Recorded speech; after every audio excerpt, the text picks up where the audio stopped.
मराठा आरक्षणासाठी पुन्हा मनोज जरांगे पाटलांनी उपोषण सुरू केलं आहे। या आंदोलनाला पाठिंबा देत आज कोल्हापुरातील राजश्री छत्रपती शाहू महाराजांच्या समाधीस्थळावर सकल मराठा समाजाच्या वतीने धरणे आंदोलन करण्यात आलं।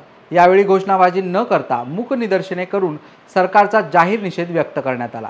दरम्यान लोकसभा निवडणुकीत मराठा समाजाने सरकारला पाणी पाजलंय, त्यामुळे प्रस्थापित सरकारने तातडीने मराठा समाजाला आरक्षण द्यावं, अन्यथा येणाऱ्या विधानसभा निवडणुकीतही मराठा समाज सरकारला त्यांची जागा दाखवल्याशिवाय राहणार नाही, असा इशारा यावेळी आंदोलकांनी दिलाय।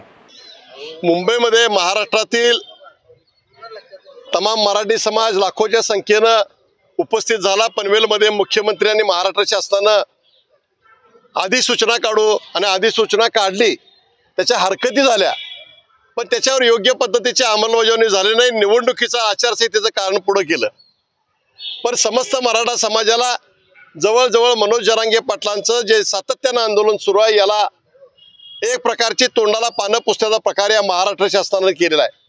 म्हणून अंतरवाली चराटीमध्ये मनोज जरांगे पाटील हे आज उपोषणाला बसलेले आहेत। या उपोषणाला सकल मराठा समाज कोल्हापूर जिल्ह्याच्या वतीनं आम्ही आज इथं छत्रपती शाहू महाराजांच्या समाधी स्थळाजवळ धरणे आंदोलन करून त्या आंदोलनाला मी पाठिंबा व्यक्त करत आहोत।